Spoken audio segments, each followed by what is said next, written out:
When I was in high school, so in my high school Italian 2 class, my friends and I, we weren't troublemakers, but, well, I wasn't a troublemaker, but they got into shenanigans, right? So there was one kid that he was kind of part of our friend group, but we weren't too keen on. We'll call him Chuck. So Chuck did things like carrying around a wrestling belt that he claimed he won when it was clearly a fake WWE belt. Claiming he went to wrestle big time in Japan, or no, he said he did boxing. So this friend claimed he did boxing and was walking around with what he claimed was his title belt, which was very clearly a Walmart WWE belt. And he told our Italian teacher that he actually went to fight in Japan for a big thing. And she believed him. Why? We don't know.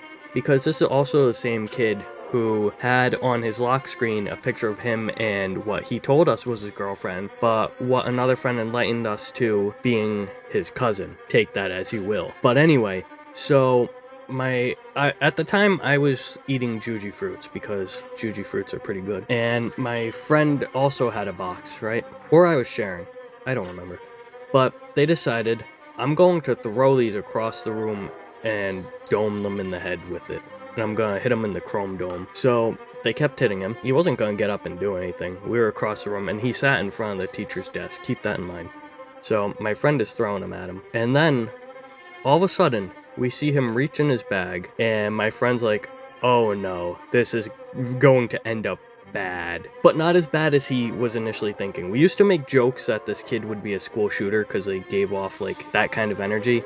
I never did anything to them. I never interacted with this kid, but my friends, they would go back and forth with each other. It was like good, it was in good faith usually. So he reaches into his bag, puts on brass knuckles, and then just sits there with one hand folded over the brass knuckles to hide them, as he's sitting in front of the teacher's desk. And I'm like, dude, you need to stop.